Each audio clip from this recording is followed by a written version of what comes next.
Ողջույն բարեկամներ, այո չենք մոռանում սեղմել լայքի կոճակը, բաժանորդագրվել և շնորհակալ եմ հետևելու համար։ Եվ այսպես,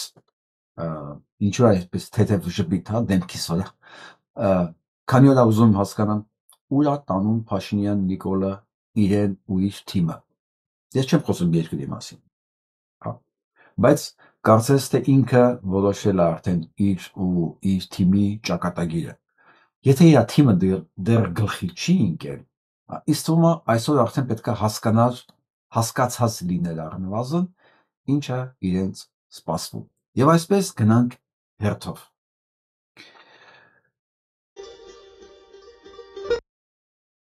Ասում եմ, ազգովի տենց էլ մնացինք կարոտ էս մի վճռական ցուցամատին, բայց ես կարծում եմ ամեն ինչ կորած չի և հարցի լուծումն էլ սարերի ետևում չի, պարտադիր չի այս ձևով լինի, բայց անպայման հարցին լուծում կա։ Եվ այսպես, այսօր հայտարարվեց, որ քրեական վարույթ են սկսել կաթողիկոսի դեմ։ Այս միանգամից ժպտացի ու միտքս եկավ մեր հորդորները արդեն ամիսներ տևող, եթե ոչ տարիներ, որ Գարեգին ձայն հանի, որտեվ հաջորդը դու ես, զգում ես, որ արմատներդ կտրելով գալիս է հասնում քեզ։ Լսենք այս տեսանյութը, տեսնենք ինչ հիմունքներով և ինչի վրա են քրեական գործ հարուցել, որովհետև այն որ Փաշինյան Նիկոլը սա պետք է անել ու ուզում էր անել վաղուց, դա պարզ էր բոլորին, ուզում էր գրոհեր Վեհարանը, ուզում էր, չգիտեմ, քաղաքացիական պատերազմ հրահրել, մի բան անել, որ հարցը լուծվի վերջո եկեղեցու, որովհետև արդեն որորդ անգամը Փաշազադեն հիշացնում է, որ ինքը չլուծված հարց ունի Հայաստանում։ Վերջը տվյալ տանկների մեջ ընկնելով երկար բարակ հանձնարարեց քրեական գործ, վերջ, պետք է հարուցեք, ոնց ուզում եք արեք, այս տեղը, որ թագավորը կծում է իր բութ մատը։ Մի հատ լսենք տեսանյութը։ Հրապարակվեց մի ձայնագրություն, որտեղ ենթադրաբար աղա Նաբեղա Երնջակյանը Նաթան արքեպիսկոպոսի հետ զրույցում դժգոհում է, թե իրեն կաթողիկոսը ստիպում է մասնակցել հակաիշխանական ցույցերի։ Ձայնագրության իսկությունը հնարավոր չէ ստուգել, պարզ չէ, թե այն երբ է արվել, ում կողմից և ինչպես է հայտնվել իշխանական լրատվամիջոցների ձեռքում։ Նախորդ ասեմ, որ քրեական գործ հարուցված չի եղել, որի շրջանակներում իրավունք են ստացել, թույլտվություն են ստացել լսել գաղտնալսել կաթողիկոսին և քահանաներին։ Այս իշխանությունները բոլոր սահմաններն են անցել և իր իրավապահ համակարգը Փաշինյան Նիկոլի բերել այն վիճակին հոգեբանորեն, որ ինքը մտածում է ինքը ամեն ինչ կարող է և ամեն ինչ իրան թույլատրելի է, ու հենց սա է ամենակարևոր պահը, սա է ճանապարհը իր վերջնական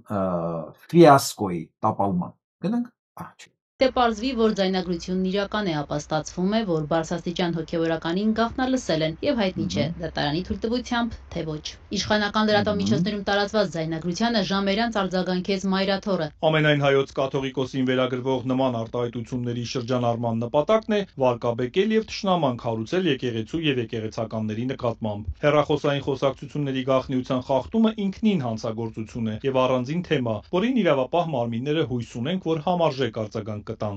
Գլխավոր դատախազությունից Ազատությանը փոխանցեցին, որ համացանցում տարածված ձայնագրությունը արդեն իսկ նախաձեռնված քրեական վարույթի շրջանակում կդառնա քննության առարկա։ Խոսքը Արագածոտնի թեմի առաջնորդի դեմ հարուցված քրեական վարույթի մասին է։ Կալանավորված Մկրտիչ Սրբազանը մեղադրվում է ընտրական իրավունքին խոչընդոտելու և հավաքներին մասնակցելուն հարկադրելու համար ծառայողական լիազորությունները օգտագործելով։ Այստեղ անգրագիտությանը վերջ չկա, դուք հասկանում եք, սա տեքստ է, որ հրապարակվում է կաթողիկոս ձերբակալելու կամ նրա վրա քրեական գործ հարուցելու համար և ասում են ծառայողական լիազորությունները չարաշահելու համար։ Սրա գիտեն կաթողիկոսը քաղծառայողը։ Այո, քննչական, ձեր մեջ գոնե մի կիրթ, որ գրել կարդալ գիտի։ Փող հաշվելը չէ, որ գրել կարդալ գիտի, օրենք է կարդացել կյանքի մեջ։ Մատ կարող եք ասել կաթողիկոսը ում ծառայողն է։ Այդ ինչով է կարգավորվում կաթողիկոսի ծառայությունը, ոչ աշխատանքային օրենսգրքով։ Այդ ինչ ծառայողական լիազորությունները չարաշահ է։ Մտածեք, միջև մենք գնանք առաջ։ 2021 թվականի գրեթե բոլոր ցույցերին ընդդիմության ես մասնակցել եմ, բայց ոչ իմ ցանկությամբ։ Բա Ֆերադասի։ Արագած Պաստորեն դու անողնաշար կենթանի ես։ Դու մասնակցել ես ոչ քո ցանկությամբ։ Եվ ես ես հարց եմ տալի, ԿՊ-ականներ, դուք վստահ եք, որ վաղը ինքը նույնպես ցուցմունք չի տալու ձեր նկատմամբ, որ ասի, ես եկել էի Պետրոսի մոտ հայտարարություն տալու, որը սուտ էր, եկել էի, բայց ոչ իմ ցանկությամբ, ինձ դրդել էին։ Կասկածում եք, եթե մեկը կարա մի բանանի 4 տարի առաջ, հետո գա ասի, ինձ բռնաբարել են։ Չէ, ավելի ճիշտ չեն բռնաբարել, մենք սեքս ենք ունեցել, բայց ոչ իմ ցանկությամբ։ Քեզ ծեծել են, չէ, բռնացել են, չէ, ինչ են արել, ձեռդ կապել են, չէ, բայց դա իմ ցանկությամբ չէր։ ԿՊ-ականներ, այս կարգի վիժվածքներ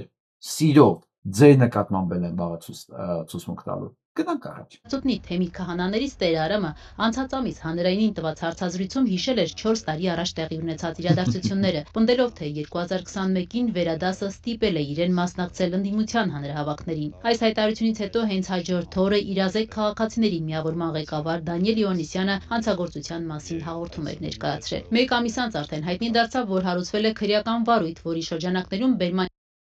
Մատ այդ դիժված Իոնիսյանեն հիշացնեմ, դանչիկ մի հատ դիմում էլ գրի, արագ, շուտ, ձեռդ վերցա թուղթու գրի չէ։ Ուրեմն դատարանը արգելել էր, չեղյալ էր համարել Ամուլ Սարի շահագործման համար 16 թվականին ստացած շմագը։ Չեղյալ էր համարել ու արգելել է շահագործելը։ Պապոյան այս իդիոտը էկոնոմիկայի նախարարը հայտարարում է բացելու մասին, այսինքն Հայաստանի Հանրապետության կառավարությունը թքած ունենա դատարանի որոշման վրա։ Ուրեմն հիմա հենց նստում է սիրուն, մի հատ դիմում են դատախազություն ու քննչական։ Գրում ես կառավարության մասին, էկոնոմիկայի նախարարի ու վարչապետի։ Եղավ վաղը գալու եմ ստուգե։ Ենթարկվեցին Արագածոտնի թեմի 1 տասնյակից ավելի քահանաներ ու թեմի առաջնորդ Մկրտիչ Սրբազանը, ով ի դեպ կաթողիկոսի քրոջ որդին է։ Պաստորենցել հետաքրքիր է, չէ։ Գնացել է մասնակցել է 4 տարի առաջ հանրահավաքի, ձերբակալում են թեմի առաջնորդին, արդեն 3-րդ բանը եպիսկոպոսն է։ Ձերքի հետ է 12 քահանա։ Ձերքի հետ ուղակի գնացել են էլի ու դատակ ձեռով հետ չեն գալու։ Լսենք հետաքրքիր աղջիկում է։ Ցուցակներ է կազմվել ամեն անգամ 3 հոգի գնալու ու այդպես 3-3 գնացել են։ Այդ ժամանակ դուք ընդվզել եք կամ ասել եք, որ համաձայն չեք դրա։ Մենք քահանաների մեծ մասը միշտ նեղվել է այդ թեմայից։ Վա, միշտ նեղվել։ Մենք չենք ընդվզել, նեղվել ենք։ Նիկոլ, սա վաղը ցուսմունք է տալու դեմը։ Ես ես նայել եմ աչքերի մեջ, ասի հարց չկա։ Գրում եմ, որ ինքը նեղվել է Պետրոսի մոտ գալուց առաջ, որովհետև ինքը ստիպված է եղել։ Ինքը չի ընդվզել ձեր մոտ, ինքը ուղղակի նեղվել է։ Ու դանչիկը մի հատ էլ այդ ժամանակա դիմում գրելու ձեզ որպես ստիպող կողմ, այ արդեն ձեր պաշտոնական կարգավիճակը չարաշահելու համար, որտեղ դուք պետական ծառայող եք, ի տարբերություն կաթողիկոսի։ Լսեցիք։ Բայց չենք բարձրաձայնում, ինչու, որովհետև հետևանքների մասին գիտեինք։ Ի դեպ այս քրեական վարույթի շրջանակներում ցուցմունքներ են Սմեք անբարոյականությունը։ Դե նեղվում ենք, չենք բարձրաձայնում, հետևանքները գիտեինք։ Իսկ հիմա չգիտես հետևանքները։ Բա ոչ չես բարձրաձայնել, այ հորդ։ Քո հայր կաթողիկոսը կամ քո եպիսկոպոսը ինչ իմանալ։ Դու սիրահոժար ես գնում, թե նեղված ես։ Ես վստահ եմ, որ միջև ենթաստամոքսային գերձդ բացել ժպտացել ես, թե ինչ հաճելի է քո համար կատարել իր հրամանները։ Են տվել հոգևորականներ, որոնց մեջ է նաև Արագածոտնի թեմի քահանա Տեր Արամը։ Ընդ որում, եթե հոկտեմբերի 15-ին ազատության այդ զրույցում Տեր Արամը պնդում էր, որ քննչական կամ դատախազություն չի գնացել, իրավապահների թեմայի մեջ չկա, ապա արդեն հաջորդ օրը TV5-ի հետ զրույցում խոստովանեց, հարցաքննվել է։ Քննչական հրավիրվել եք։ Տեսեք, ես քննչական չեմ հրավիրվել, որևէ մեկ ինձ չի զանգել, դատախազություն չեմ գնացել, չկամ ես իրավապահների թեմայի մեջ։ Երեք ես էլ նույն բանը լսեցի, ասի փաստորեն ես միամիտը գնացել էշեշ դուրս ա տվել, իր խոսքը վերցել է, դիմումը կազմել է ու ընթացք են տվել։ Ներկայացեցի սրան իբր փուրն են տվել, բայց բացվում է ստախոս է նաև կենթանին։ Ինչ տվել եք Սրբազանի եւ քահանայի Հստակ հարցեր են տվել, որին որ ես պետք է հակամ չասեի։ Ես էլ չեմ խաբել, որովհետև հոգևորականին հարց չի ստելն ու խաբել։ Ինքը չի խաբել, Արսենի պատասխանել է։ Դրա առաջին օրը խաբեց, ինքը այդ օրը ինքը հոգևորական չէր։ Նախորդ օրը ազատություն ռադիոկայանի տված հարցազրույցի մեջ որ ասել են իրան չեն կանչել, ինքը թեմայի մեջ չկա, ինքը այդ օրը հոգևորական չէր։ Հաջորդ օրը ինքը հոգևորական է, ինքը անկեղծ ասել ամեն ինչ։ Հոգևորականները սուտ չեն խոսում։ Սա ինձ հիշեցնում է Նիկոլ Փաշինյանին, որ ասում է ես չեմ սպանել, դա վարշապետի շարասունն է։ Եվ բնականաբար հենց այս կարգի կենթանին կարող է լինել այն կարգի կենթանու ընտանիքի սրտի քահանան։ Արա բայց դուք ինչ նման եք բոլորդ իրար։ Ես պատկերացնում եմ վաղը գազանանոցում այնտեղ ճավերի մեջ դուք իրար ինչ եք անելու։ Վախ դուք իրար ինչ եք անելու։ Ոնց եք իրար փոս թափելու։ Ես սենց գունավոր մեծ էկրանին տեսնում եմ ձեզ։ Ինչ եք անելու եք։ Գիտեք ինչ եմ վստահ։ Բոլորդ նույնն եք։ Բոլորդ նույնն եք, այստեղ ասում եք, մի բան այնտեղ ասում եք, ես քահանա եմ, ես պետք է ճիշտ խոսամ։ Մի օր առաջ բայց խաբել է, էլի։ Բայց ամեն դեպքում հարցաքննություն եղել է։ Բարձրաստիճան հոգևորականներին առնչվող քրեական գործերը ակտիվացան ամենայն հայոց կաթողիկոսին վեհարանից հանելու վարչապետ Փաշինյանի նախաձեռնած արշավից հետո։ Այս պահին արդեն կալանավորված է 3 սրբազան։ Արդյոք Արագածոտնի թեմի առաջնորդի դեմ հարուցված քրեական գործում կան քաղաքական շարժառիթներ։ Իրազեկ քաղաքացիների միավորման ղեկավար Դանիել Իոաննիսյանը, ում հաղորդ Լավ, այդ աղբին չենք լսում։ Ինչ նոր բան պետք է ասի այդ աղբը մեզ։ Ես հիմա ավելի կարևոր բան եմ ուզում ձեզ համար կարդամ, արդեն այս միջոցառումներին քաղաքական բան չկա։ Նկարագիր կա։ Դա տվեց Ալեցուն Բաղդասարյանը շատ տեղին քրեականորից գրքի բոլոր հոդվածներով, որը ասում է հետևյալի մասին։ Եթե ոստիկանությունից է ստացվել խոսակցության ձայնագրումը, ապա ենթադրում է, որ քրեական վարույթ է նախաձեռնվել Հայաստանի Հանրապետության քրեական դատավորության օրենսգրքի մի խոսքով 173-րդ հոդվածի առաջին մասի 3-4 կետերի համաձայն, այսինքն ոստիկանությունը ատավյալները ստացել է գործունեություն իրականացման համար։ Նման բան չի եղել։ Մյուսը նշանակում է, որ ոստիկանությունը լսում է մեր հեռախոսային խոսակցությունները, ավելին այն տարածում է համացանցում։ Սա պետություն չի, սա բարդել է։ Բարդել գիտեք որն է։ Բարդել է այն տունն է, որը Նիկոլ Փաշինյանը ապրում էր իր ընտանիքով։ Այդ դա բարդելն է։ Իսկ դա սահմանության 33 հոդվածի խախտում է։ Համաձայն որը յուրաքանչյուր ոք ունի նամակագրության, հեռախոսային խոսակցության, մի խոսքով անձնական կյանքի իրավունք, որ ոչ մի նիկոլացին չի կարա մտնի այնտեղ իր կամքով, իր հայացողությամբ լսի ես ինչ եմ խոսում։ Եթե դրա համար քրեական գործ հարուցած չի, դատարանը թույլ չի տվել, որ ինձ սանկցիա տվել դատարանը, որ գնացեք, լսեք, որտեղ վտանգավոր հարցագործ է։ Այս ամեն ինչի չի եղել։ Սրանք լսում են հերիք չի եղել, տարածում են։ Ասում եմ պետությունը վերածել են իրանց այն տան։ Հիշում եք այն տունը, որ պատերին ինչ ասես նկարած էր։ Ոնց սատանի մանալն էր, ոչ չէ։ Այդ դա են սարքել, էլի։ Երկրորդը, 1-2 նշված հաղորդագրության մեջ դատարանի որոշման մասին խոսք չկա, այդ եմ ասում, դատարանի որոշման մասին խոսք չկա, բայց գործողությունները իրականացած է։ Քրեական օրենսգրքի 4-րդ հոդվածի 2-րդ մասի համաձայն ապացույցի թույլատվությունը որոշվում է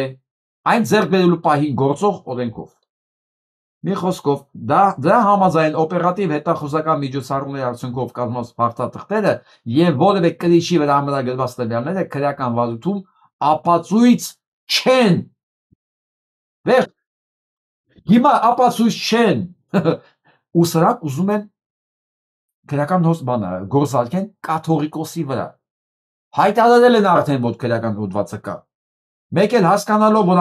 вообще այս բարի համար, հասկանալով, որ մեծագույն հիմարություն են արել, շտապել են, ինչ անում արա, քննչականի պետ ասում է, չէ, քրեական հոդված, բան չկա, գործ չկա կաթողիկոսի վրա հարուցված։ Այդ գործի մասով է հարուցված։ Դա ման եմ ասում,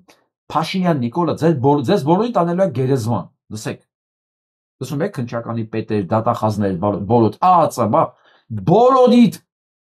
բոլորիդ Նիկոլ Փաշինյանը շլինքից բռնած, բզակոտից բռնած, իր հետ տանելու է գերեզման։ Դուք չեք կարել հետ քալանեք։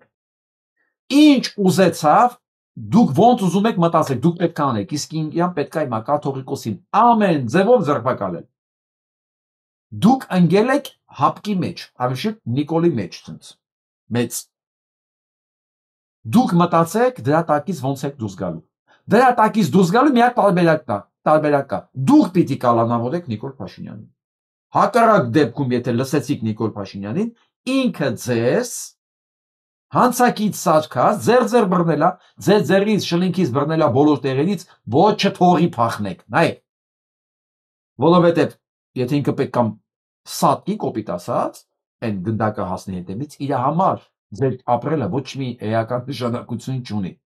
Ինքը ամեն ինչ անելու է, որ դուք իրար ձերի բռնած գնան գլորի ծոցը։ Միակ փրկությունը ձեր իրան կալանավորներն է։ Հիմա դուք մտածեք, ես գնամ առաջ։ Եվ այսպես, 2-1, եթե դա դիտվում է որպես արտավարույթային փաստաթուղթ, ապա այս օրենքի համաձայն պետք է ստացված լինի դատարանի թույլտվությամբ, դատարանի թույլտվություն չկա, իսկ համապատասխան միջոցառումները իրականացված լինի մի խոսքով այդ օրենքների համաձայն, որպեսզի դա դիտարկվի որպես ապացույց, չկա որոշում, հետևաբար դա ապացույց չի կարող հանդիսանալ։ 97-րդ հոդվածի 2-րդ եւ 9-րդ մասերի համաձայն օրենքով սահմանված պահանջներով խախտմամբ ձեռք բերված տեղեկությունները չեն կարող ապացուցողական գործողության կատարման հիմք լինել։ Հիմա ձերս աղմուկը հանած կոպեկ չարժի։ Ընդամենը դուք ասեցիք, որ դուք տգետ եք։ Ընդամենը դուք ասեցիք, որ դուք այնքան եք առաջ ընկել, այնքան եք տրվել Նիկոլի բանին, պրեսին, որ անպայման ամեն ձևով պետք է կաթողիկոսին շարքից անել, եպիսկոպոսներին, քահանաներին, մի խոսքով կերեք այդ եկեղեցին քանդեք, որովհետև Փաշազադեն ինձ ասել է, ես ոնց կարող եմ չանել դա։ Այնքան դուք առաջ ընկաք, դուք խայտարակ եղաք ուղակի։ Ասեցիք, դուք բարձրաձայնեցիք, որ դուք առանց դատարանի սանկցիաների լսում եք բոլոր հեռախոսները։ Առանց հասկանալու, որ դա չի կարող ապացույցներ լինի, գցում եք դեռ համացանց ու հայտարարում եք, որ սրա հիման վրա գործ եք հարուցել կաթողիկոսի վրա։ Հետ էլ գնում եք իր ծառայողական պարտականությունները ճանաչելու համար։ Դրա մասին առանցին եմ խոսալ։ Մի խոսքով, սեղ դե շատ բան չանեմ էլի։ Հա, բայց թե կարևոր բան կա։ Տեսական հարց է, թե արդյոք եկեղեցու ներսում իրականացվող հարաբերությունները իշխանական կամ ծառայողական են, թե ոչ, իմ կարծիքով եկեղեցական աստիճանակարգում կապ չունի իշխանական կամ ծառայողական ենթակայության հետ, չկա նման օրենսգիր, դա պետությունից անջատ է եկեղեցին, դեռ ուրիշ հարաբերություններ են։ Այնտեղ հայր, որդի, չգիտեմ, մկրտություն կա, այնտեղ օծում կա, լրիվ ուրիշ բաներ են։ Ու այդ ամեն ինչը կամավոր է։ Ուրիշ հարաբերություններ են։ Իրանք են որոշում կարգալույց անեն, պաշտոնի նշանակեն, օծեն, սուրբ համարեն, սուրբ չհամարեն, դա օրենսգրքով չի կարգավորում։ Դուք ո՞նց եք մտել այդտեղ։ Ու ինչ որ Տեր Հուդայի, այդ Արամի, հա, ասելով, որ այսօր սենց է մի բան ասում, վաղը մի բան ասում, հակառակետներն ասում, քահանան սուտ չի խոսում։ Ու դրա խոսքի վրա դուք փորձում եք այդ տգետներ գործ հարուցել։ Դուք փաստորեն ամբողջ համակարգով դարակ աղբ Իոնիսյան, մի հատ բան դիմում եք սա մասով ես գրում։ Քննչականի պետը կամ դատախազը ով նախաձեռնել է այս քրեական վարույթը, տգետ է։ Չարաշահելա իրա, ոչ միայն տգետ է, տգետը դա համա չեն պատժվում, բայց նա չարաշահելա իր պաշտոնական դիրքը։ Խնդրեմ։ Մի խոսքով, այն ինչ որ աշխարհի կյանքում է, այնտեղ չի աշխատում։ Այսինքն եկեղեցականին մեղադրել իշխանական կամ ծառայողական լիազորություններն օգտագործելու մեջ իրավական չի, քանի որ պետությունը որևէ կերպ չի մասնակցում այդ հարաբերությունների ձևավորմանը, ուստի եւ իրավասու չի այդ լիազորությունների շրջանակում դիտարկել որպես իշխանական կամ ծառայողական։ Այս ոչ կարա ծառայողական դիրք չարաշահի, եթե դա ծառայողական դիրք չի։ Որը բայց դուք իսկ կարգի անգրագետ եք։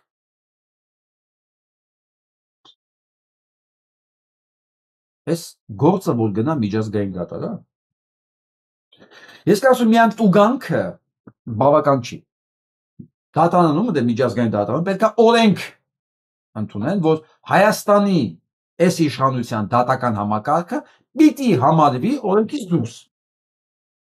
Որտեղ եթե այս կարգի խախտումների ա գնում ամենաբարձր մակարդակի, սա ինչ որ շարքային քննիչի կազմած գործ չէ։ Սա ամենաբարձր մակարդակի գլխավոր դատախազն է հետևում գործին, քննչականի պետն է այս ամեն ինչի գլխին կանգնած, այսինքն top level-ը։ Արդեն իրանց կատարածու դատավորն ունի, որ սենց չագուճով խփում է այս գործերի տակ։ Փաստորեն top-ը ամենաբարձր level-ում չեն տիրապետում օրենքին, փաստորեն։ Իրանք չեն հասկանում ինչ է նշանակում քարծառայող եւ կաթողիկոս։ Այս երկու ինստիտուտների տարբերությունը մարդիկ չեն հասկանում ու իրենք կոչում ունեն ու իրենք իրավական համակարգ են ղեկավարում ու դա ձեզ պետք է ասի երաժիշտը, իհարկե հղում անելով իրավաբանին, փաստաբանին։ Գետինը մտնեք դրանից լավ է։ Դուք ոնց ինչ երեսով եք վաղը գործի գնալու ինձ է տայտա կտկիր ուղղակի, չնայած ձեզ ինչ երես։ Մի խոսքով վերջում ամփոփում, այսինքն այս հոդվածի 236-րդ հոդվածի 3-րդ մասի կաթողիկոսի նկատմամբ լավ ընջեր չէ, 3-րդ մասի, չէ, 3-րդ մասով կաթողիկոսի նկատմամբ քրեական հետապնդում իրականացնելը անհիմն է եւ անօրինական։ Վերջ։ Դե գնացեք մնացած հեքիաթները պատմեք ու ուզում եք։ Եվ այսպես սարից բացի եկել է նաև եզրակացությունը միջազգային դատարանի որոշման այս առումով արդեն եզրակացություն կա։ Ես կորցրեցի այդ տեքստը, բայց ես ասեմ բովանդակությունը։ Եկել է արդեն եզրակացություն, որ նման հավաքներին մասնակցելու կամ չմասնակցելու, դրանց պարտադրված կամ չպարտադրված բաների հարցերի մասով բոլոր տեսակի որոշումները իրավական հիմք չունեն ուղղակի։ Այսինքն այն ինչ որ սրանք հիմա նախատեսում են այս դեմքով, ամենակարևոր դեմքն է։ Դուք չեք պատկերացնի դեմքը ինչ կարևոր է այս գործում։ Մանավանդ երբ որ հասկանում ես այս դեմքի տակը բան չկա թաքնված։ Ու Սոնա Տրոզյանին հիշում եք դատախազի խոսնակներ, գլխավոր դատախազի խոսնակը։ Պարզ ասում է, ՔԿ-ն զբաղված է քննչական կոմիտեն պարզունակ մանիպուլյացիայով։ Սենց ասեմ, լավ, այն թեման վերջացնեմ։ Մի խոսքով, դրսում ով զբաղվում են այդ կառույցները այս հանգամանքներով, արդեն վերդիկտը տվել են։ Դուք անգրագետ եք։ Հիմա տեսնեք Սոնա Տրոզյանը ինչ է ասում։ Քիչ առաջ քննչական կոմիտեն փորձել է հեչքել, թե իշխանական ԶԼՄ-ներով տարածված ձայնագրության արդի վարույթը վեհապարի դեմ, ասում է, վեհապարի դեմ է, ասում են չէ, վեհապարի դեմ չի, բայց տարածել են, առավոտից ճտչում է, սրանք, այս իշխանականները վերջապես, հեսա, սրանք հասկանալով ոչ է մեծ Նիկոլի մեջ են, միանգամից հերքում են, ասում են, չէ, իրանց դեմ չի, իրա դեմ չի, վեհապարի դեմ չի, բայց, տեսեք ոնց են մեկնաբանում, հայտնել են, որ վալյուտ է նախաձեռնել քրեական օրենսգրքի 236-րդ մասի 6-րդ հոդվածի 3-րդ մասի հատկանիշներով, այնտեղ ասեցիք արդեն դա անօրինական է, իշխանական կամ ծառայության լիազորությունները դրանով պայմանավորված ազդեցություններ օգտվել, մի խոսքով էդի արդեն չարաշահելը, իսկ ձայնագրության մեջ Նաթան Սրբազանի հեռախոսություն կարգալույց Աբեղյան երջանիկը բողոքում է վեհապարը պարտադրում է իր ընտանիքի անդամների հետ մասնակցել մեղքի խորհրդանիշ Նիկոլ Փաշինյանի դեմ ակցիաներին։ Նկատենք, քրեական գործ չի նախաձեռնվել մասնավոր զրույցներ անձնական տվյալներ հրապարակելու համար, այլ իշխանական կամ ծառայական լիազորություններ կամ դրանցով պայմանավորված ազդեցություն օգտագործելով հավաք անցկացնելու կամ դրան մասնակցություն խոչընդոտելու հաշկարկելու համար։ Հետևապես, ում դեմ է քրեական գործը, եթե ոչ վարչապետի վեհապարի, եթե դրանք մատնացույց են անում վեհապարի, որ ինքն է ասում, դուք միանգամից հետ քայլ եք անում, ասում եք, չէ, քրեական գործը կա, բայց իր նկատմամբ չի, այսինքն ում նկատմամբ նա մասնակցողի, որ ինքը գնացել է, այսինքն հիմա այն Արամ Հուդա քահանային դատելու եք, եթե այն պարագայում Արագածոտնի բանին համայնքի խոսքով ղեկավարին եպիսկոպոսին ձերբակալեցիք այդ նույն գործով հիմա նույն բանն է ասում չէ էսի բանին չի ասում նույն գործով ձերբակալում եք մի հատ ղեկավարին բայց նույն գործով վեհապարին չեք ուզում ձերբակալեք վախենում եք ասում եք դա իրանից չի հա երկու պարագայում է դուք այդ ցուսմունքը տվողի պետք է ձերբակալեի որ մի աստեղ ասում ատես բան չկա հետո ասում չէ ցուսմունք եմ տվել հետո եկել պարզում եք որ այդտեղ ուրիշ հարաբերություններ այնտեղ չի կարող լինել իշխանության դիրքի չարաշահում այնտեղ հայ որդի այնտեղ չգիտեմ սուրբ ոգի այդ կարգի հարաբերությունները ու դրանից ով բողոքումը նեղվելաբաց չի արտահայտվել շան տղա է ինքը հուդայա ինքը չի արտահայտվել եկել բողոք է գրում Բայց անառակի ծնունդ չի, ինչ է։ Անառակի ծնունդ չի, ինչ է, ոնց մարդ իր տղուն ասի մի բան, ինքը չառաջկի, անի, հետո գնա բողոք գրի ոստիկանությունը դերը։ Վերջը, գնանք առաջ։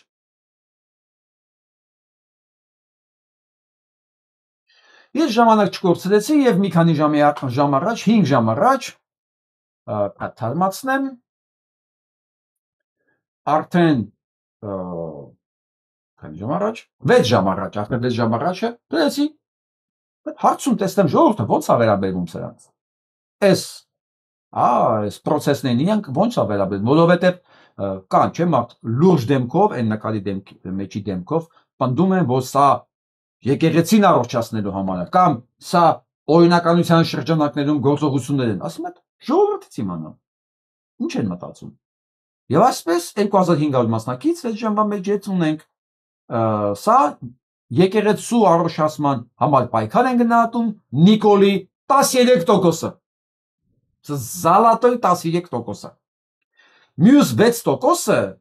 մտածում է սա օրինականության շրջանակներում ոնց վայ իրանք իրավունք ունեն չգիտեմ քահանաբան եկեղեցականներ բռնել մտածում են 6%-ը բայց ընդհանրապես 80%-ը 80 ասում է որ սա Ադրբեջանի հրահանգով հայ առաքելական եկեղեցու դեմ աշան 2%-ներ գիշում եք, չէ՞ մենք 2-3% միշտ ունենք։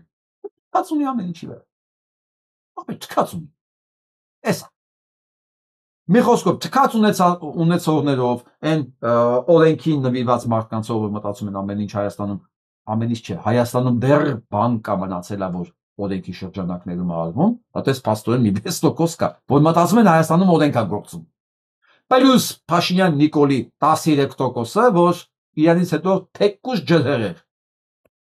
20% անում է ամեն ինչի հետ։ 80% ասում է չէ դու թուրք ես, դու թուրքի հրամանն ես կատարում։ Դե առքես արդյունք։ Դե գնացեք վայելեք սա։ Պլյուս մասնագիտական խայտարակությունը։ Դե հիմա Իոնիսյան հələ ներս արի։ Ներս արի այդ տղա։ Թուղթու գրիչը վերցրել է։ Ես արտիկից եմ եկել, բայց ես չեմ խոսալ, ցավը։ Որտեղից եկեք։ Երևանից։ Իսկ բանը, ինչպես եք տեղեկացել հավաքի մասին Երևան։ Ձեն հայ տղա։ Օլա եկա քաշ թաղը նստել ես այդ չգիտի։ չգիտի ոնց է տեղի։ Ինքը ասեց այդ պարկը վերցել են դրել են ավտոբուսի մեջ, բերել են, ինչ ասել են, դրել են սկամեքին։ Դրանով վերջացել է իր միսիան, դրանով վերջացել է։ Այս պահի վիճակով էլի։ Ինքը նույնիսկ չգիտի երբեք բերել եւ ով ավ։ Ես Չէ, մայր խոսա։ ինքը Ախուրյան բրիձը։ Ախուրյան։ Ես Ախուրյանից եմ։ Բայց մենք ընդրող չենք։ Ուղղակի աջակցել եք։ Այդել ենք։ Որտեղից եք եկել։ Չեմ ուզում։ Տիպիկ զտալուն նիկոլականը, ասեք որ լավն է։ Եկել պարոն Մինասյանին աջակցել։ Որտեղից եք եկել։ Գյումրիից։ Իվանդանոցից երկրորդ պոլիկլինիկայից։ Եկել եք աջակցում։ Միասին եք եկել պոլիկլինիկա։ Այո։ Կոլեկտիվով եք եկել թե հարևաններով։ Սիվով։ Որտեղ եք աշխատում։ Սուրբ Գրիգոր Նարեգացու անվան պոլիկլինիկայում։ Գործընկերներով եք։ Այո։ Որտեղ եք աշխատում։ Երևի դպրոցում եմ աշխատում։ Երևի դպրոցում աշխատում։ Գործընկերներից հետ։ Որտեղ աշխատակից եք։ Գյումրու քաղաքապետարանի։ Գործընկերներով եք եկել թե ուղղակի։ Գործընկերներով։ Որտեղ եք աշխատում։ Երկրորդ պոլիկլինիկա։ Որտեղ։ Դանչիկ։ Քաղաքապետարանը ձեր այն ժամանակ ԿՊ-ական հավաքել է դրանց պոլիկլինիկայից, դպրոցներից, սկամեկեքի վրայից, փողոցներից, ով որտեղ դրած ա եղել, նստել է, բերել է հավաքի։ Բերել է միտինգների մասնակցելու։ Հիմա մի հատ փոքր գրիչ ես վերցնում, մի հատ դիմում է, սրանց համար ես գրում։ Եղավ։ Այսօր ասում էր, որտեղ օրենքի խախտում է, ես պետք է արձանագրեմ։ Դե հիմա վերցնում ես իշուձակ։ Չէր արել, չէ՞ ժամանակ, չեք լսել այս բան։ Հիմա վերցնում ես ու գրում ես։ Հետո որ ասես, ես սրիկա չեմ։ Ես բալանսն եմ պահում, այսօր ոնց էր ասում։ Ես բալանսն եմ պահում, ամեն ինչ պետք է օրինականության շրջանակներում։ Մոռանալով որ կաթողիկոս քահանա հարաբերությունները դա ուրիշ հարաբերություն է, բայց ստեղ ակնհայտորեն պոլիկլինիկայի դպրոցի աշակերտները, աշխատողները, որոնք ենթարկվում են քաղաքապետարանին, իրենց ենթակայության տակ են քաղաքապետարանը վերցել է, վեշի նման բերել է ընտրությունների։ Դե տեսնենք, երբ ես գրում, երբ ես չէ, հենց հիմա պետք է գրես, բանը տել պետք է հասնի անպայման տել։ Բառը, որ թերթում կարծանք, որ մի հատ սրանց համար դու ես գրել։ Հա, իմ ջերլոց ես Արամ Հուդա քահանայի 2019 թվականի սեպտեմբերի 25-ի գրառումներն եմ ուզում դու կարդաք, որը գրել է Փաշինյան Նիկոլի մասին։ Այդ կարդում եմ։ Այ ոչխար, դու ուրիշ հերոսի անուն չգիտես։ Տնամաբանականը չէ, որ հենց ինքը կարող է իր ասած ոչխարի ընտանիքի սրտի քահանա լինել։ Ինձ դից ուղղակի հետաքրքրում է քահանաների համար ու Տեր Արամել գրել է, Տեր Արամի անուն տակ է գրում, այ ոչխար։ Ինձ հետաքրքիր է իրանց կարելի է տեսման ասել։ Շատ է հետաքրքիր է պահը։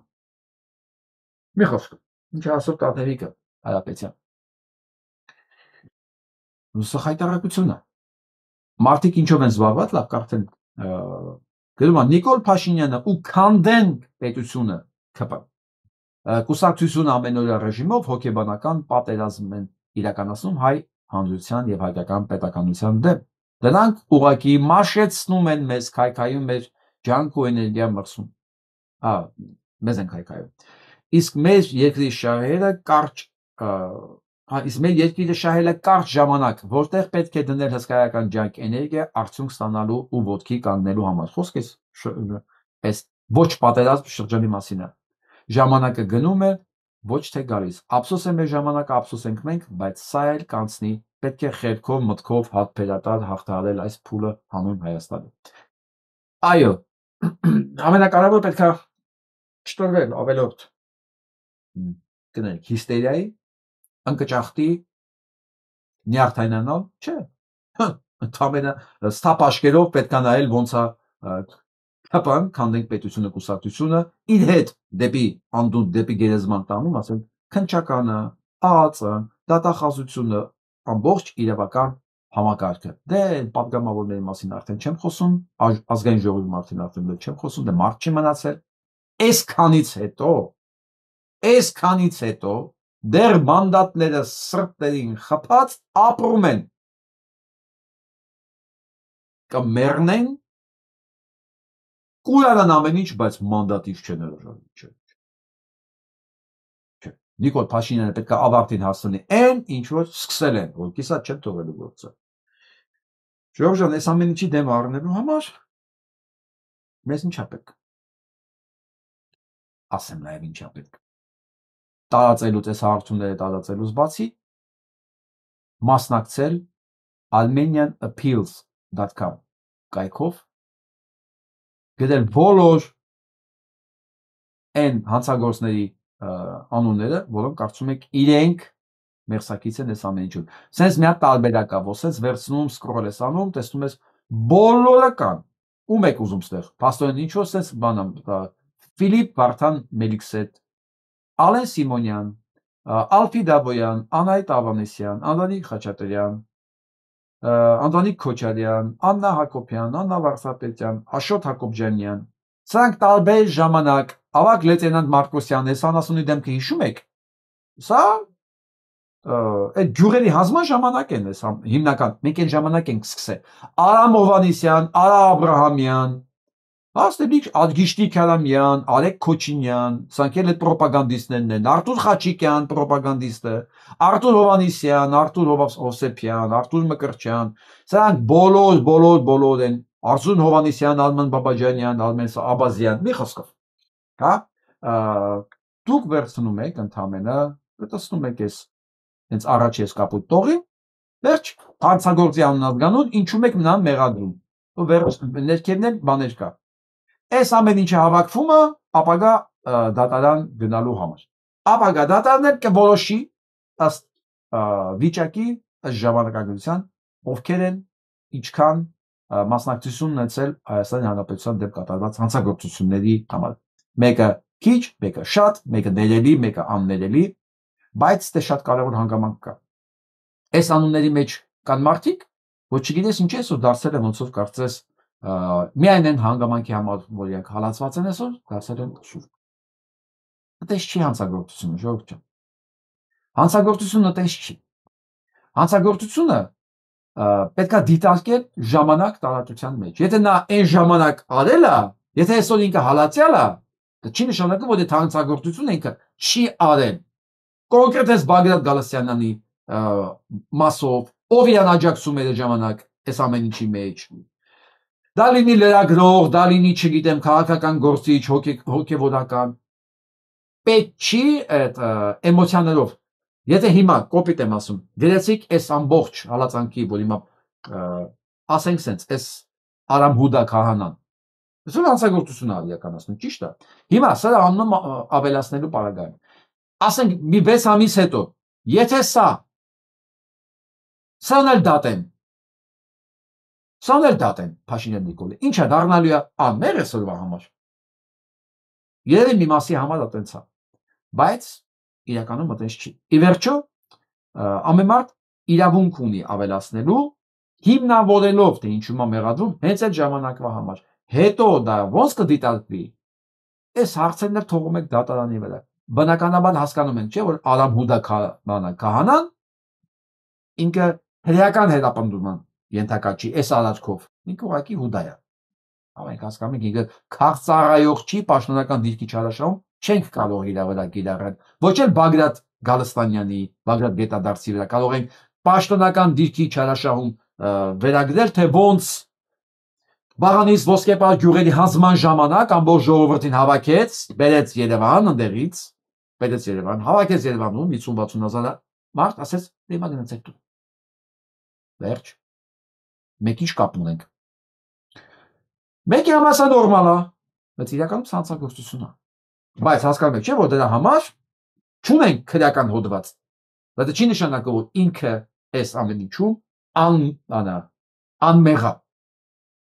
Եվ այսպես։ Հիմա գնանք առաջ։ Երեք ես Արամ կաթողիկոսի այդ նավակի վերաբերյալ, հիշում եք, որ արտահայտվեցի, որ ինչ անատամ, անօղնաշար, ինչ որ կոչել է, հա։ Եվ այսօր եղավ հայտարարություն, մի խոսքով ես ուզում եմ սա ձեզ ներկայացնեմ։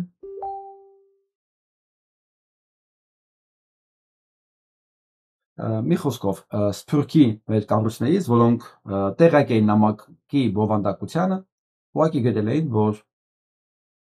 նամակի բովանդակությանը հակառակ եւ բովանդակությունից չբխող հայտարարություններ են տարածել մարմինները, այսինքն իշխանական լրատվական միջոցները։ Այսինքն այն ինչ որ իրականում գրված են մտահոգությունները եւ այն խոսքերը եւ այն ինտոնացիան, որով Արամ կաթողիկոսը դիմել էր Փաշինյան Նիկոլին, բոլորին ներկայացված չէր իրենց տարածած հաղորդագրության մեջ։ Որովհետեւ իրականում շատ ավելի սուր է եղել, շատ ավելի կոշտ է եղել այդ ամեն ինչը, քան մանիպուլացրել է նիկոլական մեդիան։ Այստեղ կարելի է ուղղակի չզարմանալ, բայց ուրիշին իրանք ինչ պետք է անեին։ Այսօր այսպիսի մի բան տարածվեց, հետաքրքիր, որ փաստորեն Էջմիածնի քաղաքում քաղաքապետի ընտրությանը մասնակցելու է նաև սա Արամ Սարգսյանի կուսակցությունից։ Սա անհողը, Նիկոլ Անհողի հերթական անհողը։ Վարաշապատի ընտրությունները պետք է դառնան սրանց քաղաքական դագաղի վրայի հերթական հարյուրանոց մեղ։ Ժողովուրդ ջան, ես չգիտեմ ընդ ում կընտրեք, բայց ոչ ՔՊ-ից, ոչ Արամ Սարգսյանի հայրենիք ոնց է կոչվում դրանց Հայաստան կուսակցությունների ինչ էր։ Հանրապետություն կներեք։ Ոչ հանրապետություն կուսակցություն, Արամ Զավենովնան Վազգենի քուրը։ Ոչ դրա կուսակցությունից, ոչ ՔՊ-ից, ոչ մեկ ձայն գետ պետք է չտանի։ Ում ուզում եք ձայն տվեք։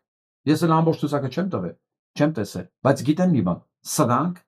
մեկ ձայն անգամ իրավունք չունեն տանելու։ Այսօրվանից տարածեք, պատրաստվեք ընտրություններին։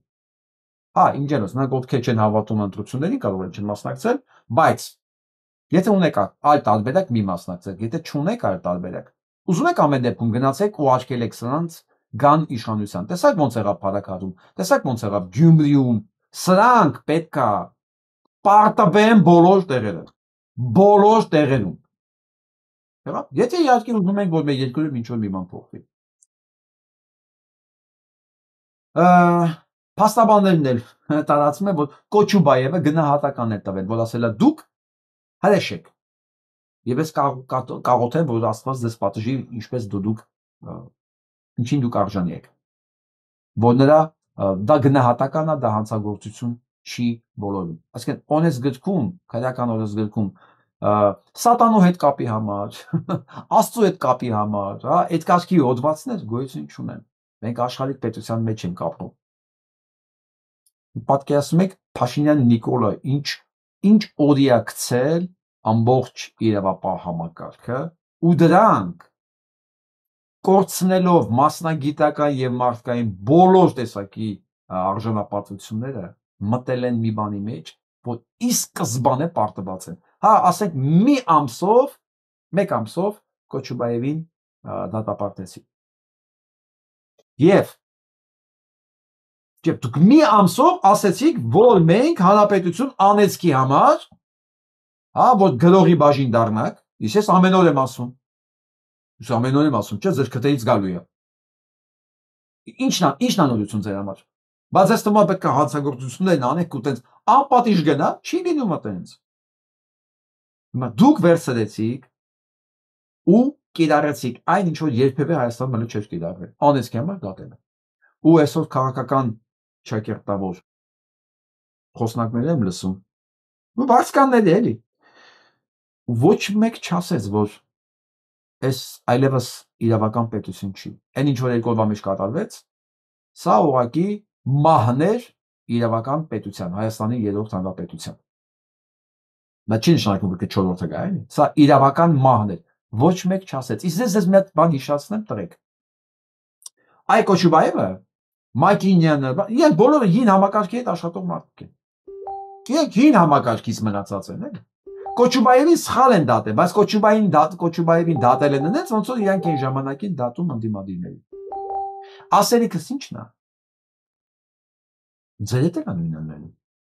Այսինքն դուք ստեղծում եք եւ փոխանցելու եք մի համակարգ, որ վաղը ձեզ չեն կարողանալու օգնել։ Որովհետև եթե մեկը Կոչուբաևին ասես, որ ասենք մի տարի առաջ, 5 տարի առաջ առավել եւս, 7 տարի առաջ առավել եւս, ասել, որ քեզ նման բանի համար քեզ մի ամսով կալանավորելու են, կասես թե անհնարին է, քրական օրդացումը, օրենք սկզբում այդպես բան չկա։ Բայց երբ որ դու քո ժամանակով հետո բերում ես հասնում ես այս համակարգը, վստահ եղի, որ այս բումերանգը գալու է շղ խփի նաև ձեզ։ Հիմա ԿՊԻ-ն եմ ասում, եւ ԿՊԻ բոլոր սազանդարներին, բոլոր քարոզիչներին, ռոպագանդոններին եմ ասում։ Ձեզ փրկություն չի լինելու, որովհետեւ դուք չեք թողել օրենք, չեք թողել դատարան, չեք թողել ստանդարտներ։ Վաղը եթե ասենք sense ուրիշ ձև հեղափոխություն եղավ եւ չեղավ հեղափոխանա դեմոկրատական Հայաստան, հաջորդ իշխանությունները ձեզ ինչ ուզեն անելու են։ Դուք չեք թողել մի մեխանիզմ, get մեկ մեխանիզմ, բացի կաշառքը, Էնել եթե քաղաքականապատվերը քաշարկը տեղը չի աշխատելու, դե չեք թողել մի մեխանիզմ, որ դուք դրանով ձեզ պաշտպանված զգաք։ Հասկանում եք։ Դուք սահմանել եք լկտի ջունգլիների օրենք, որտեղ ջունգլիների օրենքների մեջ կա այդ տրամաբանություն։ Դուք սահմանել եք լկտի օրենքներ, որ ոչ մի տրամաբանության չի ենթարկվում, որի զոհ լինելու դուք չկասկածեք։ Պայմանավորվեցինք, նեղանալ չի լինի։ Նույն բանը ասում է Կանիտոնոյան, ասում է ձեր պատիժը երկնային միայն չի լինելու։ Մեր ձեր ձեռքով որփածած մայրից ցավի տիեզերական դաշտում է լինելու ու ես տեսնելու եմ դա։ Ես միանում եմ։ Ես միանում եմ։ Ես էլ եմ ասում ես տեսնելու եմ դա, ավելին ասում ես մասնակցելու եմ դրան։ Դաման եմ ասում, դուք պետք է խնդրեք, որ մենք ձեզ կարողանանք դատարան հասցնել։ Կարող ձեզ թվում է հազարավոր երեխեք տարել սպանել եք այդ ամեն ինչը պետք է մնա անհետևանք։ Այս ամեն ինչը ինչ որ դուք եք անում։ Մենք լսենք այս տիկնա չէ։ Պետություն կոչվում է արդեն պետություն։ Սկսեմ այնտեղից, որ մենք ազգովի ենք մեղավոր եւ պատասխանատու այն ամենի համար, ինչ որ այսօր կատարվում է։ Մենք ազգովի զրկվել ենք ինքնասիրությունից, հպարտությունից, պայքարի ձևերից, ոչ թե զրկվել ենք, մենք ինքներս ենք մեզ զրկել դրանից։ Հետևաբար, այնինչ այսօր կատարվում է, մենք արժանի ենք դրան, քանզի ազգովի ոչ մի քայլ չենք ձեռնարկում, ոչ մի միջոցի չենք դիմում եւ չենք հավաքվում, չենք խմբավորվում, որ պայքարենք մեր հայրենիքի համար։ Մեր հայրենիքը այսօր կործանված է բառիս ամենաբուն իմաստով։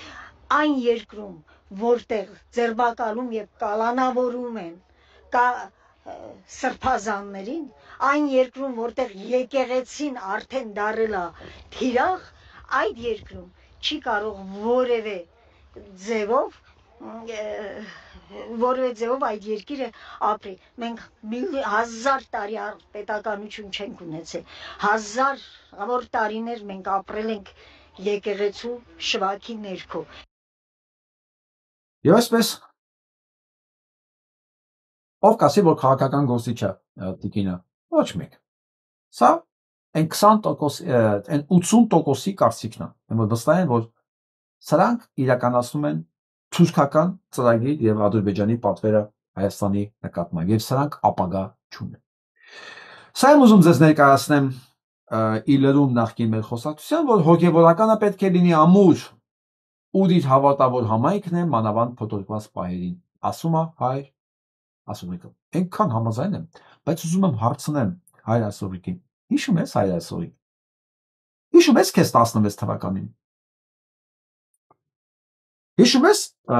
Սասնացրելի ապստամբության ժամանակ։ Այդպես չի լինում, է ճշմարտությունը ինչպես Կոչուբաևի ժամանակ պարագայում, ինչպես Մակինյանի պարագայում։ Ճշմարտությունը կախված չի կարող լինել օրվա վարչապետն ու նախագահ ով է։ Ես որ ասում եմ, դուք իրավունք չունեք կրնակի ստանդարտներով ապրել, որովհետև սա ֆռում գալիս է ձեր դեմնական։ Որովհետև այն ինչ որ այն նենց ոնց որ դուք դրսևորեցիք ձեզ ամբողջ այդ ընթացքում եւ ապստամբության ժամանակ, եւ Քարորիայի ժամանակ, եւ ամբողջ Սերժի մի խոսքով բոլոր կառավարիչներ, ընդ որում նաեւ Փաշինյան Նիկոլի ժամանակ Միջև վերջին մեկ տարի։ Այն ինչ որ դուք եք ձեզ դրսևորել։ Տրամաբանական շարունակություն է, որ մի օր սա ձեր առաջ պետք է դառնա։ Որտեղ ձեր այս ապստամբությունը առնվազն պետք է լիներ 20 թվականից։ Իսկ դուք մտածում եք գլողի ծոցը։ Ինչ է 300-400 վանական համալիր ու եկեղեցի է մնացել Թուրքին դե հերն են անեցած։ Մենք կանք չէ։ Մնացած եկեղեցիները կան, չէ, փողը գալիս է, չէ։ Դե հրաման է չկա Մոսկվայից։ Ինչն է սա պետք։ Գնենք անմեղ ժողովրդի ջրերը գնանք ասենք ուտեն մեր կորած երեխեքը։ Ուտեն մեր արդարությունը, մեր Արցախը։ Դուք նստել եք, սպասել եք, չէ՞ այսօրվան։ Ասովիկ։ Սա ապացույց որ բոլոր նրանք ովքեր այսօր ծափ են տալիս նրանց համար այս քննիչներից սկսած այսօրվա միջև են պրոպագանդոնները պետք է շատ լավ հասկանան որ հեսա ձեր աչքի առաջ պատմությունը տեսեք ոնց է դասավ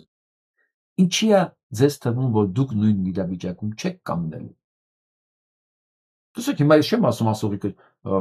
գնամ օգնեմ ասողիկին չէ ասողիկին իրանն է ստանում ես չեմ կարող իրան օգնել Վաղը չեմ կարողանալու նաև ձեզ օգնել։ Ինչքան էլ որ ուզեմ, չնայած ոնց կուզեմ։ Սամվել Բաբայանն մի հետաքրքիր հայտարարություն արել, ձեզ ասեմ, որից, հա, որ Արցախում էլ Հայաստանում էլ իշխանության բուրգերը գիտեին, որ պատերազմ է լինելու, դեռ պարզիկ մարդ գտնում։ Բոլորը ԱԱԾ-ից հայտնել են, որ 25-ին դեռ սեպտեմբերին գիտեին, որ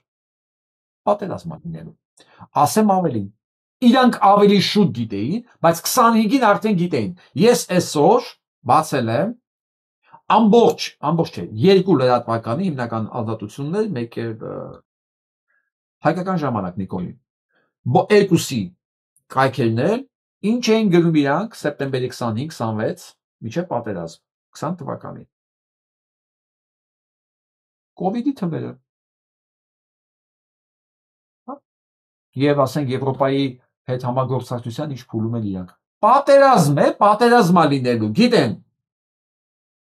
Առնվազն 25-ից արդեն բոլորը գիտեն եւ KGB-ն զեկուցել էր։ Նույնիսկ Հայաստանի պաշտպանության նախարարը Հայաստանում չէր։ Դեռ ես ասեմ։ Գիտեին ու ամբողջ Արցախի հոպը ոնց կանգնած է, դες կանգնած է։ Ոչ մի նախապատրաստական աշխատանք, ոչ մի զորամաս պատրաստ չի եղել պատերազմին։ Ոչ Հայաստանում, ոչ Արցախում։ Այսօր փաստորեն Սամվել Բաբայանը հայտարարել է, որ պատերազմի մասին իմացել են բոլորը եւ ոչ մի գործողություն չեն իրականացրել։ Դանչիկ թուղթ ու գրիչը դվերցրել։ Միա դիմում էլ էս մասով, միա չէ։ Մի քանի 100։ Ովքեր են այդ պատասխանատուները այդ ժամանակ։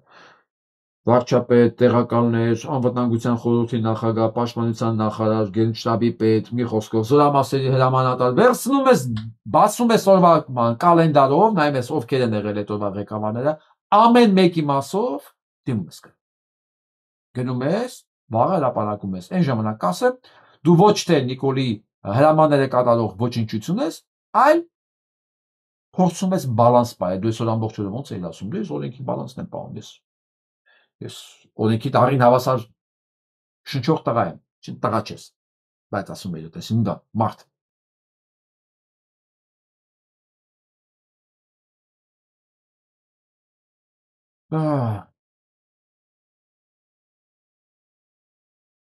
Կարճ անցնենք աշխարհով, հետո հետ վերադառնանք Հայաստանում։ Մոսկվայից պնդում են, որ Նիկոլը իր դավաճանական հերթական բանը պետք է կնքի Մոսկվայում, ինչպես նոյեմբերի 9-ը, սա էլ անպայման պետք է լինի, ամենայն լրջությամբ Գալուզինն հայտարարել է, որ դա պետք է անպայման լինի Պուտինի հովանու տակ։ Հետաքրքիր է, որ գիտեք որն է, որ ոչ մեկ չի քննարկում, այդ ինչ է ստորագրում, այ վիժված, քեզով է թողը, որ դու ինչ որ բան ստորագրես։ Ոչ մեկ դա մասին չի խոսում, կռիվ է նրանում, թե դա ո՞տ է պետք է ստորագրի։ Թրամփի մոտ, թե Մոսկվայում։ Պատկերացնում եք, որտեղ է խոսակցությունը։ Հիմա Գալուզինի համար դա կարող է նշանակություն ունի, բայց մեր համար որտեղ է ստորագրի, դա մեր կործանումն է։ Որտեղ է ստորագրի,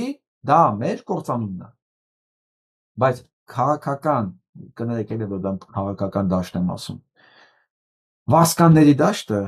անհող անհայրենիք քննարկում են թե դա որտեղ է ճիշտ օրագրել Թրամփի մոտ դեսա ցույց տամ ով է Թրամփը ասեմ ով է Թրամփը գիտեք ով այստեղ է այսօր Զելենսկին ասում է Հերիկա, պետք է դադարեցնել։ Կանգնում եք որտեղ որ հիմա է զորքերը վերջ։ Դա պետք է ասել եմ, դա պետք է կանգնեք ու վերջանա։ Որ բոլորդ հաղթող դուրս գաք։ Էս է դրան։ Զելենսկին էլ ասում է, ես քեզ դրոն կտամ, ինձ տամագավք եք տունել ամեն դեպքում։ Ասում է, չէ, հերիկա սպանեք իրար։ Այսօր կանգնում եք որտեղ որ կա։ Ես Պուտինի խոսք եմ տվել։ Պետք է կանգնեք որտեղ որ կա, որ երկուսն էլ հաղթող դուրս գաք։ Վերջ։ Էս է դրան։ Ինչ տարածքային ամբողջականություն, ինչ իրավունք միջազգային, ինչ ագրեսոր, ինչ զոհ, չէ։ Մարկա, ասում այս հրամոտ ոսորագրենք, Հայաստանին լավ է լինելու, Հայաստանը փրկվելու է։ Այ ոնց որ, ուղիղ ոնց որ Ուկրաինան, այդպես փրկվելու է։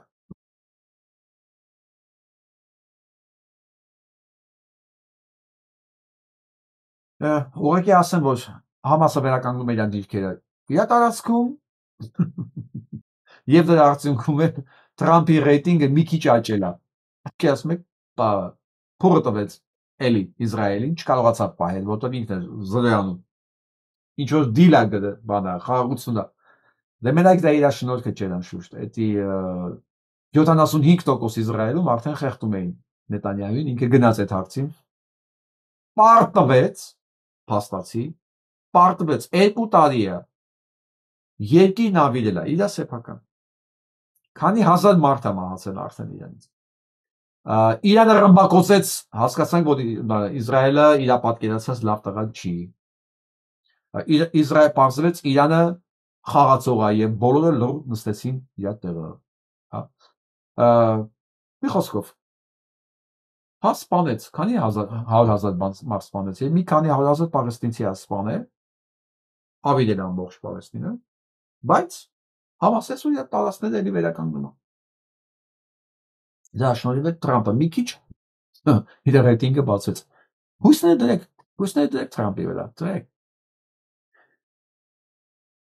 Բայց Իսրայելի թմերի եւ ֆանատների նկատմամբ արգելանքները շարունակում են մնալ ուժի մեջ։ Վերջ։ Սա այնա ինչի հասավ Թրամփը, ասում, Նետանյահուն իր պատերազմներով։ Հիմա վերադառնանք Ես կմտեմ Տիկին Նազելի Վարդանյանն էլ մոտենա, հետևյալն է տեղի ունեցել։ Օրինակ ես սկզբից մինչև վերջ փորձել եմ այնպես դրսևորվել, որպեսզի համայնքի բնակիչները խոսեն, չենք միջամտել, չենք խանգարել։ Այն մարդիկ, ովքեր որ դեմ էին արտահայտում, անմիջապես տեղական իշխանությունների ներկայացուցիչների կողմից սասվում էին։ Կարծես թե տեղական իշխանությունները ստանձնել են պաշտպանության դեր, որպեսզի պաշտպանեն տվյալ նախագիծը։ Այն դեպքում, երբ որ նրանք պետք է մաքսիմալ չեզոքություն պաշտպանեն, մաքսիմալ չեզոքություն։ Դա չեղավ։ Դահլիճի գրեթե 70%-ը, 60-70%-ը քաղաքացիներ էին, ովքեր որ դեմ էին, նախագծին, բայց իրենց խոսալու հնարավորությունը ընդհատվեց, թույլ չտրվեց, անօրինական ձևով կասեցվեց հանրային լսումը, որը կամայականություն է։ Եթե չկա հաստատված ռեգլամենտ, այսինքն բանախոսներ, ժամ նշված չի, ապա պետք է ամբողջ հարցերի շարանը ինքը ավարտվի, նոր լսումները ավարտվեն։ Այն ինչ տեսան նախաձեռնողները, որ դեմ կարծիքները կամ բացասական կարծիքները կամ այն կասկածները նախագծի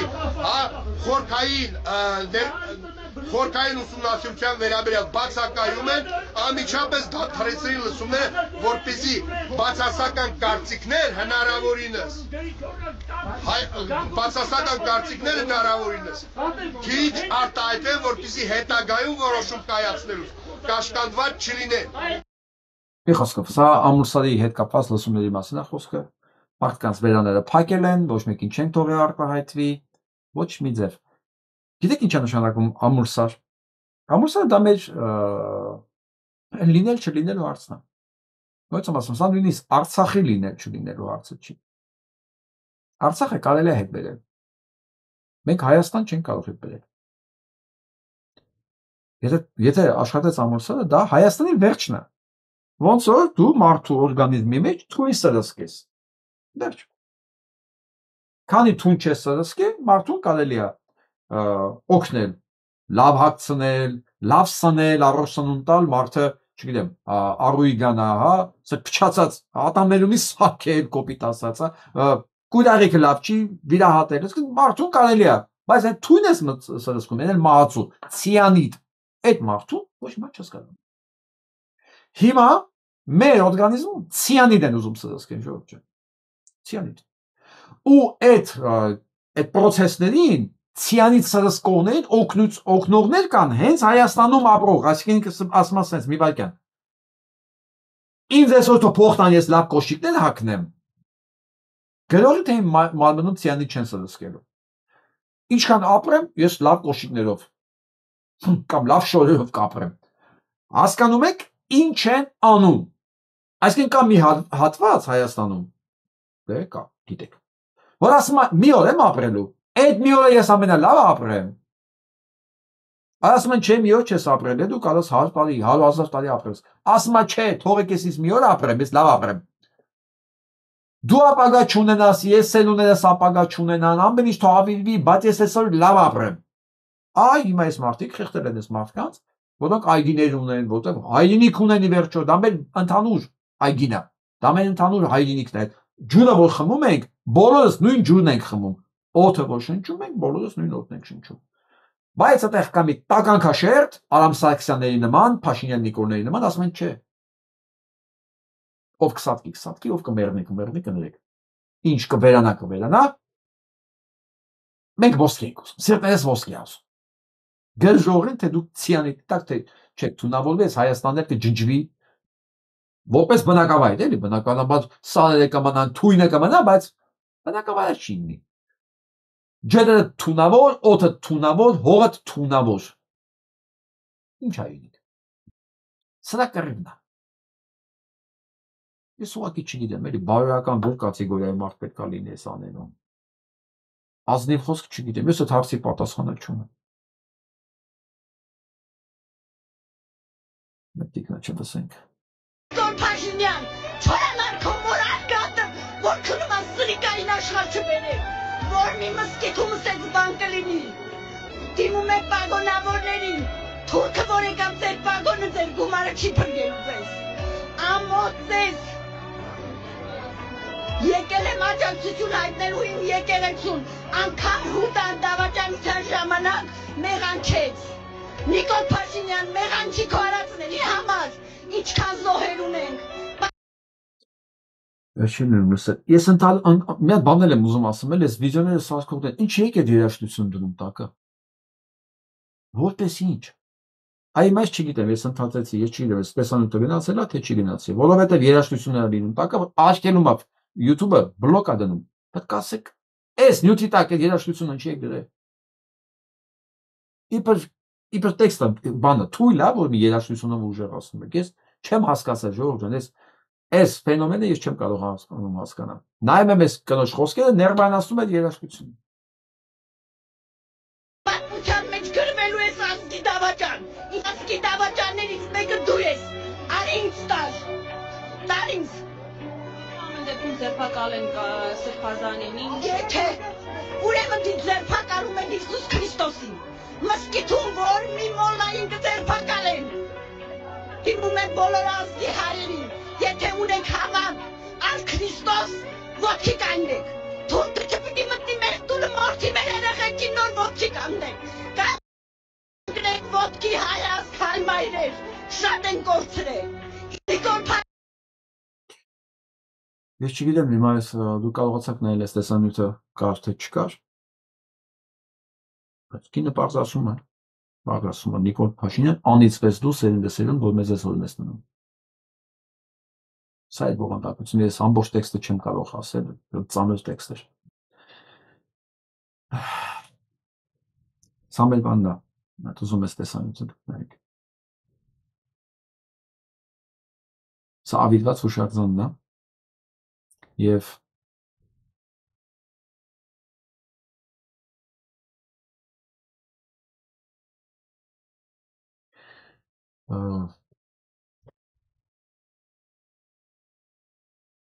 Սա այն է, ինչ որ պատրաստում են անել հուշարձանի հետ։ Ասեն 4 մետր խորությամբ սես կողքերով պետք է քանդեն, նայեք 4 մետր։ Ու 3 բաները, այդ բազալտի աստիճանները պատրաստում են փորել հուշարձանի 3 նյութերի հսկայական քարերն արդեն իսկ ապա մոնտաժվել են։ Քանդվել են դեպի հավերժության կրակ տանող 3 բազալտի աստիճանները եւ պատրաստում են փորել 4 մետր խորությամբ 3 մետր լայնությամբ խրամատ։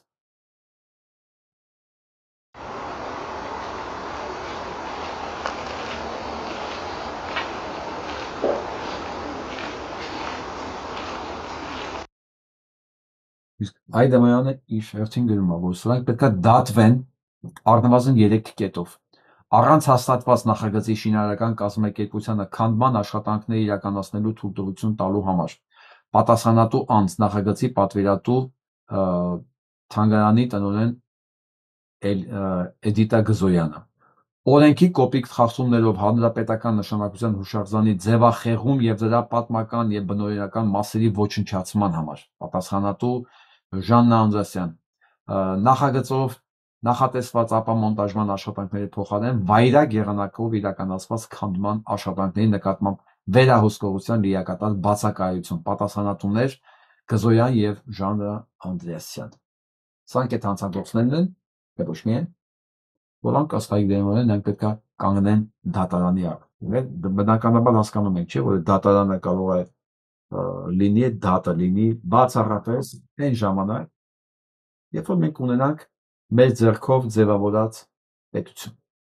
Քանի մենք մեր ձեռքով ձևավորած պետություն չունենք,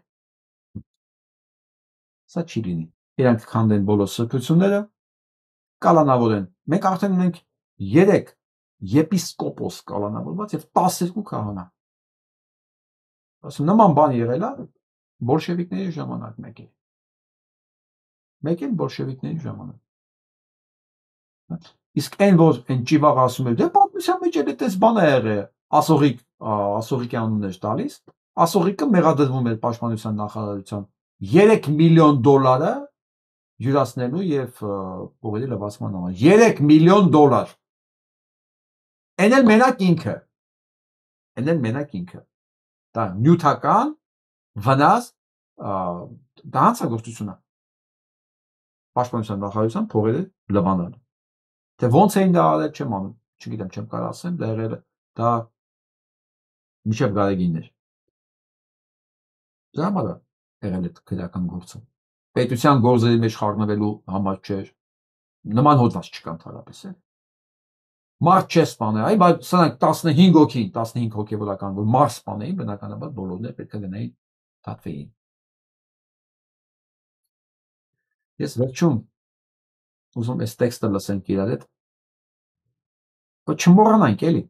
շատ կարևոր բաներ մեզ թվում է արդեն։ Դպրոցից երեխան պետք է դուրս գա կրթված, բարեկիրթ։ Դպրոցից դուրս եկած երեխան պետք է դպրոցի հոտ գա։ Մանկավարժի աշխատանքը դա ինժեների աշխատանք չէ։ Դա ճարտարապետի աշխատանք չէ, դա գրողի աշխատանք չէ։ Դա ամենաբարդ, բայց միաժամանակ ամենապետքական, ամենաանհրաժեշտ, դա սիմբիոզ աշխատանք է։ Մանկավարժական աշխատանքը դա տեխնություն է, դրա համար էլ մանկավարժներին ասում են մշակներ։ Դուք մարդ եք ձևավորում։ Իսկ որպեսզի դաստիարակը կարողանա դաստիարակել, ինքը պետք է դաստիարակված։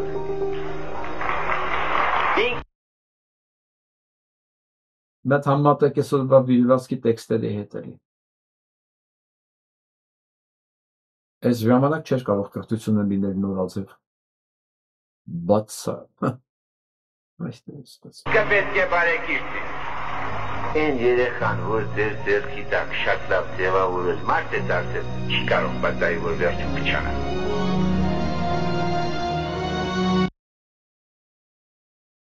Եվ որպես ապացույց ասեմ, այս ձևով կրթված սերունդը ազատագրեց Արցախը, հետո կրթությունը նորաձև է վիճակի մեջ կրթված սերունդը, Հանձնեց Արցախը։ Հանձնեց 15 հոգևորականների։ Հիմա մի 20%, 2%-ի միևնույնն է այն չա կատարվում, մնացած մի 15%-ն էլ ուրախանում է այս ամեն ինչի վրա։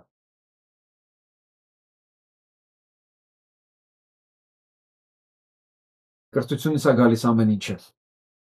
Ժոհաննեսկին ասում էր կրթված մարդու հետ նույնիսկ լռելը հետաքրքիր է, նույնիսկ լռությունը բովանդակություն ունի կրթված մարդու հետ։ Այսօրվա համար այսքանը, լավ մնացեք։